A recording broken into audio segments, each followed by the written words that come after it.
Bienvenue à toi pour une nouvelle série de vidéos. Celle-ci, cette fois, ça va être sur la Turquie. Je vais te parler un petit peu de mon escapade en Turquie, enfin plus exactement même une expatriation. Puisque si tu suis un petit peu à travers mes vidéos et mes lives, eh bien, comme je vais me définir souvent, je suis un entrepreneur nomade, c'est-à-dire que j'ai entrepris dans différents business. Et ce qui me plaît, ce qui m'intéresse, maintenant que je suis en famille, c'est essayer d'habiter dans différentes régions et dans différents pays, et profiter un petit peu des avantages. Dans mon parcours, j'ai d'abord été expatrié à Londres, en Angleterre, parce que je travaillais dans la finance. Et puis, ça c'était dans les alentours de l'année 2008. Et puis vers 2012, j'ai commencé donc, à m'expatrier vers les Émirats, à Dubaï précisément. Je suis resté un très grand nombre d'années depuis 2012 aux Émirats, à Dubaï. Et là maintenant, depuis un peu plus d'un an, je suis expatrié donc en famille, là pour de bon, en Turquie et plus précisément dans le sud de la Turquie, dans la région d'Antalya. Alors dans cette vidéo, je vais te parcourir, je vais te donner un petit peu les raisons, on va dire 4-5 raisons principales qui m'ont vraiment motivé, qui m'ont donné envie de m'installer, moi et toute ma famille, ici en Turquie, et plus précisément dans la région d'Antalya. Quelles sont ces raisons qui m'ont motivé?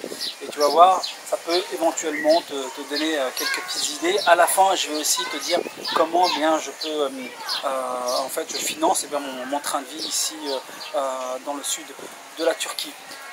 Première raison principale, clairement, c'est la qualité de vie. En fait, ce qui s'est passé, c'est qu'à ce moment-là, en réalité, j'étais à Dubaï et on voulait à la base même pas venir en vacances en Turquie, on devait partir à notre destination. Et sauf que il fallait des vaccins, ainsi de suite. C'était je crois que c'est vers 2007-2018. Il fallait des vaccins. Le mon dernier, il était encore en bas âge. Voilà, j'avais pas pris ça en compte. Donc on s'est dit, c'était à Zanzibar la destination. Donc on s'est dit, on va changer de destination. Et là on s'est pris, tiens, on s'est dit, on va se faire la Turquie. Et moi j'aime bien quand je pars dans les pays. J'aime bien dans la mesure du possible, quand ça s'y prête, eh bien soit louer une voiture ou soit avec des transports en commun, faire un sorte de petit road trip pour voir un petit peu différentes villes dans ce pays. C'est ce qu'on avait fait à ce moment-là. Donc on était venu encore une fois, c'était en mode vraiment vacances, passer une dizaine de jours. Donc on avait fait Istanbul, puis ensuite Cappadocia, la Cappadoce quoi, en Anatolie. Et puis après on est redescendu du côté, je crois, de Denizli, Pamukkale, avec les fameuses roches là, toutes blanches, on dirait qu'elles sont enneigées. En réalité c'est du calcaire. Et après on a fait le sud avec toutes les côtes balnéaires, là, les belles plages du sud de la Turquie. Alors donc on a fait tout ce trip là et ça m'a permis justement, c'est ce que je vais te décrire dans cette vidéo, de me rendre compte en fait de différents gros avantages de la Turquie et d'aller au-delà simplement de simples visites touristiques ou culturelles. Là j'ai été vraiment dans le cœur du pays et là je me suis dit waouh, ça a été un coup de cœur. Je me suis dit tiens, je pourrais vraiment m'installer ici en famille. Et donc du coup on a ensuite déménagé et on s'est installé ici. Alors c'est 4 raisons. La première raison, c'est la qualité de vie. Clairement, c'est la raison principale, hein, bien sûr. C'est comment dirais-je, en termes de météo, déjà dans un premier temps, ce qu'il faut savoir, et particulièrement dans le sud de la Turquie. Bon, en général, en Turquie, tu as les 4 saisons, ce qu'on n'avait pas lorsqu'on était au Moyen-Orient. On avait vraiment principalement, comme on dit, 2 saisons, soit chaud, soit très très chaud. Là, ici en Turquie, on retrouvait les 4 saisons qu'on connaissait en Europe. On les a retrouvées. L'avantage, c'est que il fait moins chaud qu'au Moyen-Orient et il fait moins froid qu'en Europe. Et c'est un gros avantage, puisque même en termes de comment c'est situé, hein, la Turquie, finalement, c'est à cheval entre l'Europe et l'Asie. Et donc en termes de distance, en plus, on se rapproche de l'Europe. Et donc du coup, c'est un bon juste milieu en termes de climat. Et ça a été un gros point fort, parce qu'aux Émirats, c'est très appréciable, le beau temps, ainsi de suite. Mais c'est vrai que la période où il fait très chaud, qui dure quand même plusieurs mois, 4-5 mois, voilà, avec le temps, ça devient lassant. Donc ça a été un premier argument très fort. Ensuite, deuxième argument, c'est en termes de qualité de vie, c'est le fait qu'on a senti que si tu veux, tu avais un gouvernement qui cherchait à protéger sa population plutôt qu'à chercher simplement à l'exploiter. Et ce que je veux dire par là concrètement, c'est dans beaucoup de pays dans lesquels j'ai visité ou même j'ai résidé, même en France, on a le sentiment parfois que voilà, on est parfois un petit peu un porte-monnaie sur pattes et il faut absolument soutirer un maximum d'argent, voilà, faire en sorte qu'on travaille le plus possible, qu'on consomme le plus possible et après récupérer sous forme de taxes, sous forme d'impôts, sous forme d'amendes, et on sent cette sorte de pression fiscale et autres qui pèsent continuellement. Et ça en Turquie, j'ai beaucoup apprécié parce qu'on ne ressentait pas ça. Et comment concrètement en fait j'arrive à le ressentir de manière concrète, c'est par exemple au niveau des amendes. Quand tu es dans un pays où tu vois, si tu roules 5 km/h ou 10 km/h au-dessus, ben, tu prends une amende. Si tu as payé ton parking mais tu es arrivé 5 minutes en retard, ben, tu peux prendre une amende si, voilà, s'il y a un contrôle, et ainsi de suite. Tous ces contrôles et toutes ces amendes représentent une vraie pression psychologique et qui génère beaucoup d'anxiété. C'est pas pour rien d'ailleurs que voilà, on est grand consommateur d'anxiolytiques et notamment en France, je crois les premiers en Europe. Donc tout ça, ça contribue à ce que j'appelle une pression psychologique et qui contribue finalement à un manque de qualité de vie et de bien-être qu'on ressent. Et ça se développe dans plus en plus de pays. Alors qu'en Turquie, bah voilà, c'est un peu à la méditerranéenne, quoi, c'est-à-dire avec ses avantages et ses défauts. Tu peux voir des gens parfois fumer un petit peu dans n'importe quel endroit ou parfois conduire sans la ceinture, même si bien entendu en termes de sécurité c'est pas l'idéal, mais il n'y a pas cette pression en fait, cette pression qui est constante, tu vois.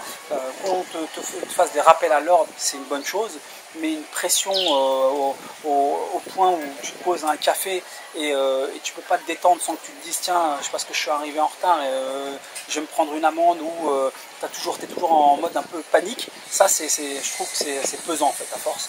Mais par exemple le système de parking ici en Turquie, tu as parfois, donc tu t'as amené à payer, mais très souvent tu payes lorsque tu reviens.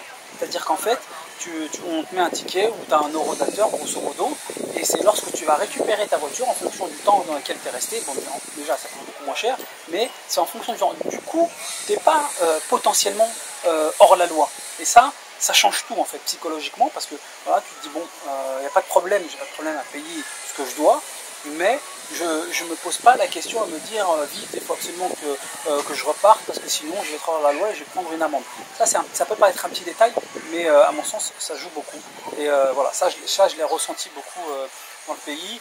Et cette notion de ce que je disais, le fait que le gouvernement protège un pays, eh bien voilà, je l'avais ressenti. Ça s'est confirmé également par comment ils ont géré le coronavirus, notamment avec un maximum de matériel, de masques, de gel, de gants, de protection, de rappel. On protège les personnes âgées, on leur ramène leurs courses chez elles directement. Voilà, énormément de consignes, de principes très simples qui ont été mis en place, on a envie de dire presque évidentes, tu vois, qui ont été mises en place dès le début.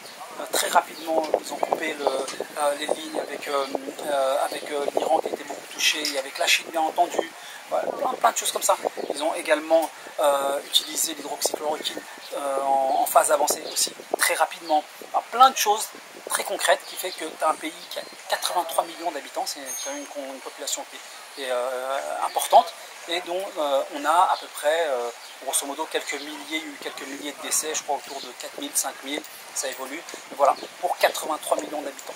Ça a été également, moi je l'avais repéré que c'était, voilà, ils étaient très dans cette logique de protéger leur peuple, de faire les choses pour le bien-être du peuple. Donc ça a été aussi un argument très important. Ensuite, ce qui m'a aussi beaucoup plu, c'est les paysages. Puisque comme je te disais, j'ai fait un road trip, donc j'ai pu voir un peu différentes parties du pays, et donc j'ai bien aimé ce côté, à la fois ce mix culturel, à la fois ce mix des régions très montagneuses, où on peut même skier. En Anatolie, voilà, tu as beaucoup de collines, de montagnes, de grands lacs, ainsi de suite, et bien sûr toute la côte du sud avec un super beau littoral, de super belles plages. Donc voilà, et par exemple dans la région d'Antalya, où je suis, tu as 2 heures d'aller skier, donc tu peux aller skier comme ça en semaine ou un week-end pendant 2-3 jours, revenir, et sur une période par exemple dans les environs de mars, tu peux aller skier et le week-end te retrouver à prendre un brunch au bord de la plage. Donc ça, c'est voilà, extrêmement plaisant. Et enfin, le dernier point qui m'a beaucoup plu, c'est la nourriture. C'est-à-dire que on mange très très bien en Turquie, bien entendu. Il y a une vraie cuisine voilà, qui est très importante en Turquie, avec des plats turcs extrêmement bons. Mais au-delà de ça, il faut savoir que l'agriculture exporte énormément. C'est un grand pays agricole en fait, et donc exporte énormément. Ils sont même numéro 1 sur un grand nombre de produits comme les olives, les figues et autres. Donc c'est un très grand exportateur agricole, et donc il y a une super bonne qualité. C'est-à-dire que la nourriture est vraiment bonne, les aliments, les fruits et légumes, moi ça prend énormément d'importance, je suis un grand consommateur là. Je ne suis pas végétarien, mais je suis un grand consommateur de fruits et de légumes, et là pour le coup je m'éclate. Ça me fait énormément plaisir toutes les semaines d'aller faire mon petit marché. Quand vous allez au marché, c'est des agriculteurs, ils ont 2-3 légumes ou 2-3 fruits qu'ils ont fait pousser en fait, et qui voilà, ils ont leur étalage, ils ont leurs 2-3 légumes, et on le voit tout de suite en termes de qualité. Le goût, c'est pas du tout la même chose. Moi j'ai redécouvert la tomate, une tomate très juteuse, une tomate voilà, qui a énormément de goût. Ça m'avait marqué aussi quand j'étais venu en vacances, de redécouvrir certains goûts de fruits et légumes, et pareil, voilà, c'est extrêmement important quelque part, avoir donc un climat de bonne qualité, de super beaux paysages et une très bonne nourriture. Eh bien voilà, ça joue énormément, encore plus quand on a des enfants en bas âge et qu'on a envie de faire grandir avec voilà, de bons aliments qu'on peut acheter directement chez l'agriculteur, et en plus à un coût bien moins élevé que ce qu'on peut trouver ailleurs. Le deuxième élément qui m'a motivé à venir ici en Turquie, c'est en termes de pratique. C'est-à-dire le fait, ce que je disais précédemment, c'est que géographiquement la Turquie se situe à cheval entre l'Asie et l'Europe. C'est d'ailleurs Istanbul est la seule ville au monde qui a une partie européenne et une partie asiatique. Et concrètement, déjà, c'est assez plaisant parce qu'on a une sorte de double culture. Hein, tu vas sur que tu ailles au niveau de la Turquie ouest, donc Izmir, Antalya, et voilà, des zones très touristiques. Voilà, il y a une culture et une façon de faire très européenne. Et si tu vas un peu plus donc vers l'est, on arrive plus vers le Moyen-Orient. Donc c'est encore une autre approche, une autre vision des choses. Ça reste en plus un pays méditerranéen dans sa culture, dans sa façon même dans sa nourriture, ainsi de suite, sa façon de vivre. Donc moi, j'apprécie particulièrement ce côté méditerranéen, à la fois très ouvert aux différentes cultures. Donc ça, c'était un point qui était important, mais surtout le point de vue pratique, c'est qu'on n'est plus qu'à 3h30 de Paris, de France. Du coup, si j'ai des choses à faire et à régler en France, eh bien, les allers-retours sont encore plus proches. Troisième argument qui m'a plu et qui m'a donné envie de venir m'installer ici en Turquie, c'est en termes de structure. J'ai vu des structures de très très bonne qualité. Justement, je reviens sur ce voyage-là où j'avais fait un petit road trip, et bien justement à travers ce road trip, j'avais pris bien sûr donc un vol Istanbul-Cappadoce. Là déjà, je connaissais déjà la Turkish Airlines pour l'avoir pris de nombreuses reprises, même pour aller au Moyen-Orient. Et clairement, c'est une valeur sûre. La Turkish Airlines est très très qualitative. Donc au niveau aéronautique, ils sont top.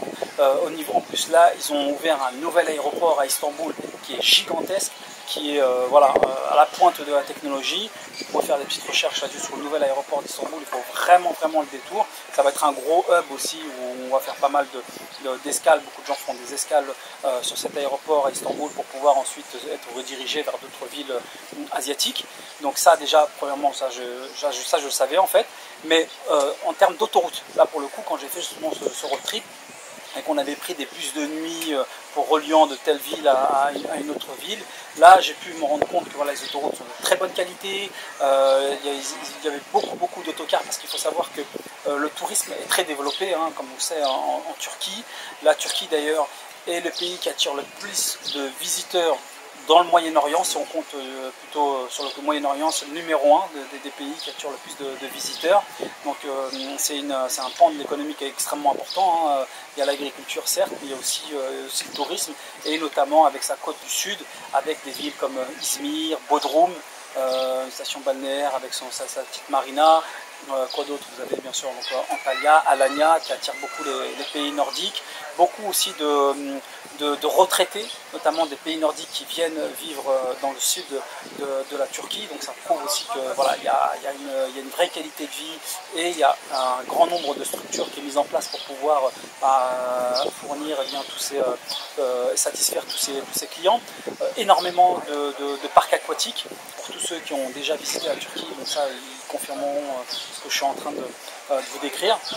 Et au niveau, donc je disais structure, donc on a au niveau aéronautique, au niveau des autoroutes, au niveau des hôpitaux, hein, ça revient à ce que je vous disais précédemment, ça s'est confirmé avec le coronavirus. Tout ça, bon, ça fait que confirmer, puisque moi je suis arrivé avant l'épidémie, mais c'était une impression déjà que j'avais vue de l'extérieur, que j'avais pu constater, et voilà, d'ailleurs cette grosse épidémie ne fait que conforter ce que j'avais eu, le feeling que j'avais eu.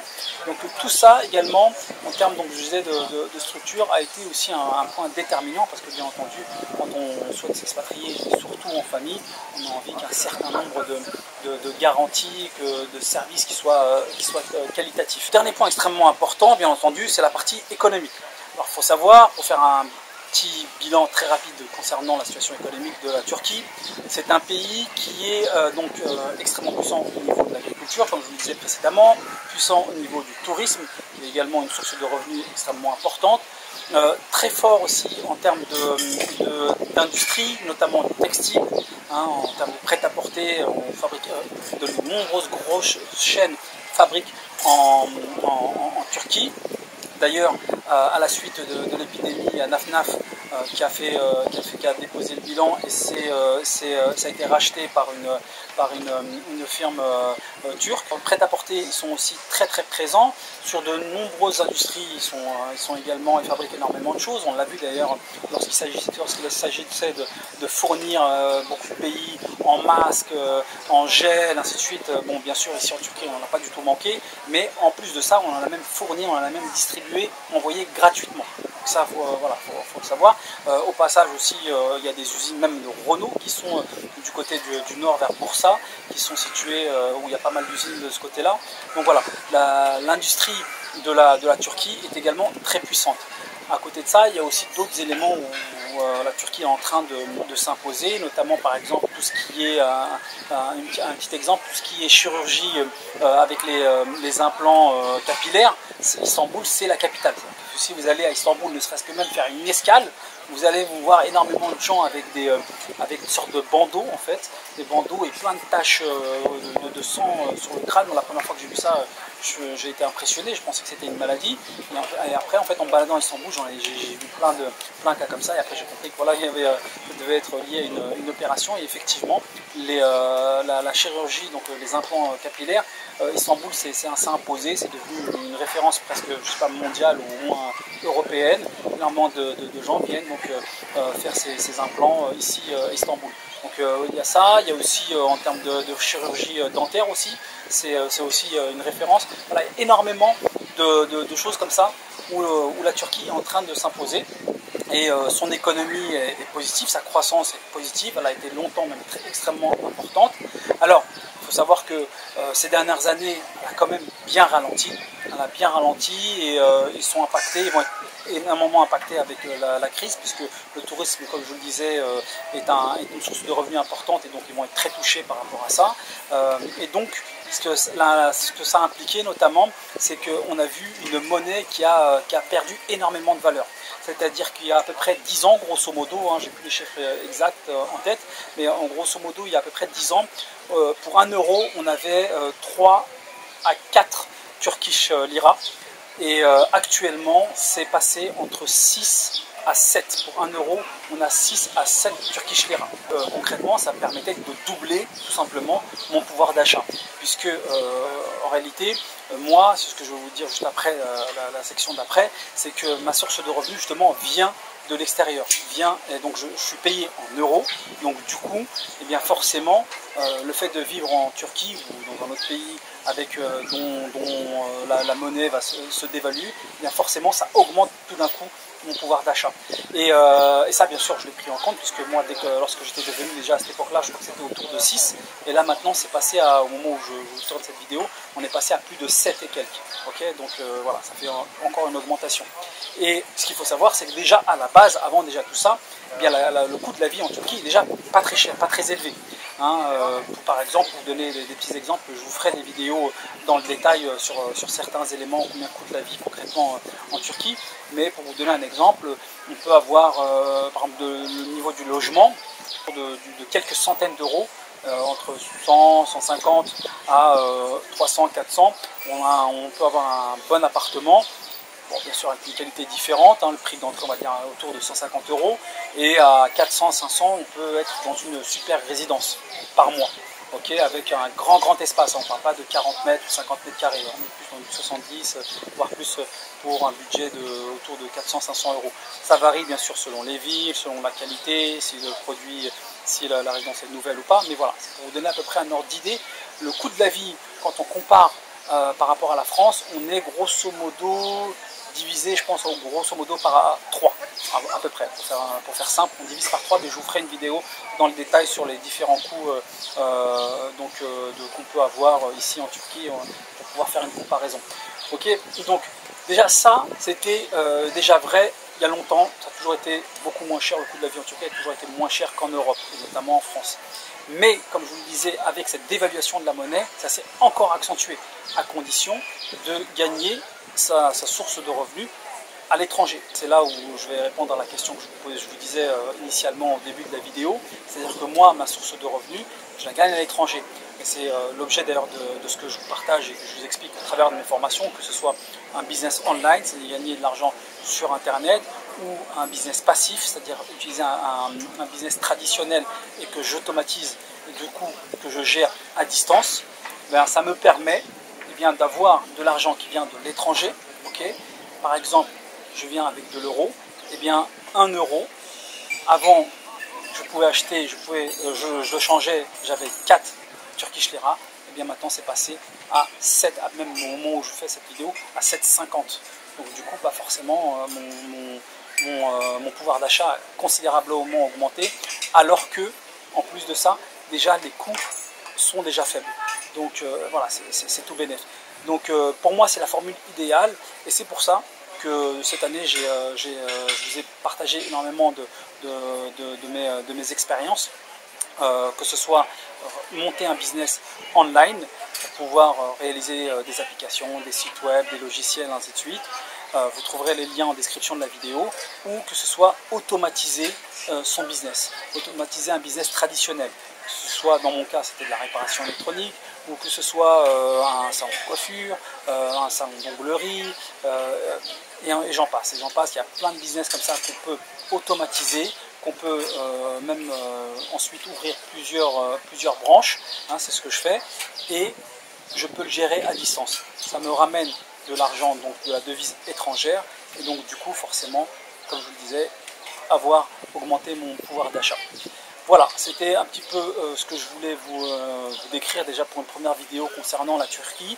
C'est une première vidéo d'une longue série. Je vais vous publier d'autres vidéos où je vais rentrer un peu plus dans le détail sur le coût de la vie. Je vais rentrer un peu plus dans le détail sur un petit peu les paysages, sur un peu la qualité de vie, sur voilà, vous montrer un petit peu plus l'envers du décor. Parce que c'est vrai que je sais beaucoup de pays qui sont présentés de l'extérieur, eh bien, sont pas toujours les présentations ou les exposés qu'on fait de ces pays sont pas toujours objectifs. Hein, la presse, c'est en fonction aussi des arrangements ou des ententes, s'ils sont amiables ou pas en termes entre politiques, et en conséquence, ils vont dresser un portrait plus ou moins positif ou négatif. Moi, je veux vous montrer vraiment la qualité de vie ici en Turquie. Voilà, vous pouvez le voir, là je suis posé donc ici en Antalya. Voilà, juste derrière moi il y a la mer. C'est une petite zone où il y a plein de cafés. On est en bord de terrasse. Okay. Et c'est super bien, c'est super sympa, super familial, plein d'air de jeu, les gamins ils peuvent s'éclater, peuvent s'amuser. D'ailleurs là ils sont partis jouer. Et à côté voilà, on a plein de petits cafés, pouvoir se poser, déjeuner, bruncher, à la cool quoi. Et bien sûr pour un coût très très faible. Voilà, j'espère que tu as apprécié cette vidéo. N'oublie pas de t'abonner. Et si tu veux en savoir plus sur les business, tu trouveras les liens en description. Je te dis à bientôt, bisous, kiff comme d'hab.